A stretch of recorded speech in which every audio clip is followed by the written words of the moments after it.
Bonjour Marie-Laure. Bonjour Claire. Donc vous êtes co-auteure d'un livre de recettes santé. Absolument. J'ai écrit avec le docteur Jean-Christophe Charrier un livre qui s'appelle Être en bonne santé toute l'année, Vain cure alimentaire. Une de vos recettes fétiches, c'est un pain de graines. Voilà, c'est le pain maison, super oxydant. Voilà, c'est un pain facile à faire. Pas besoin d'appareil à pain. On a besoin de son four, de différents ingrédients. Et c'est un pain bourré de vitamines, très bon pour le transit aussi, et donc très bon aussi pour l'immunité. Dans ce pain, on a 135 g de graines de tournesol, 90 g de graines de lin. Alors les graines de lin, c'est très bon pour la peau parce qu'il y a beaucoup de vitamine E.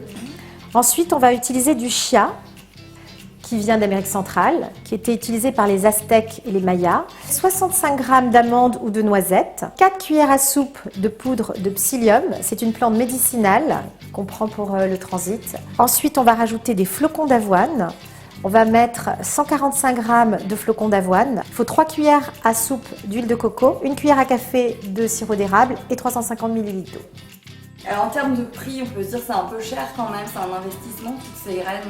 C'est vrai, c'est un investissement au départ, mais il faut savoir que le pain, une fois qu'il est fait, il est quand même très rassasiant, parce que c'est fait avec plein de graines, et qu'on peut congeler la moitié du pain, c'est ce que je fais. Je congèle la moitié du pain, l'autre moitié, elle peut s'utiliser pendant 5 jours, en tranches fines, on les toast, et on les donne au petit déjeuner ou au déjeuner.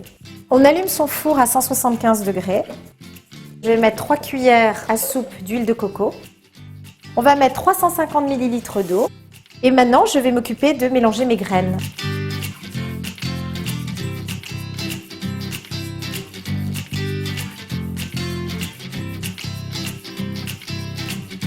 Le sel. Je vais prendre mon sirop d'érable que je vais rajouter à la fin de la cuisson à ma préparation.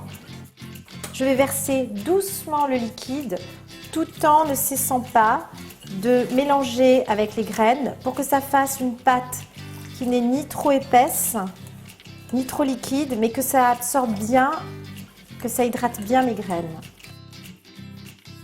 Voilà, là la préparation, elle est prête.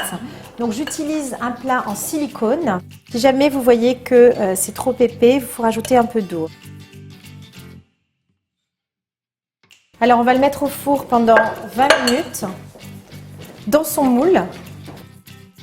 Après mes 20 minutes de cuisson, je vais sortir mon pain du four. Je vais le démouler comme ça. On va le remettre dans le four pendant 40 minutes directement sur la grille.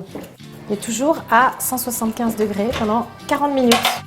Donc toutes ces graines, c'est un vrai mélange de vitamines, d'antioxydants, qu'on va pouvoir consommer tous les jours sans aller à la boulangerie, sans avoir besoin d'acheter des pains industriels. On peut trouver plein de recettes et de cures monodiètes dans le livre En bonne santé toute l'année, Vain cure alimentaire aux éditions Prat.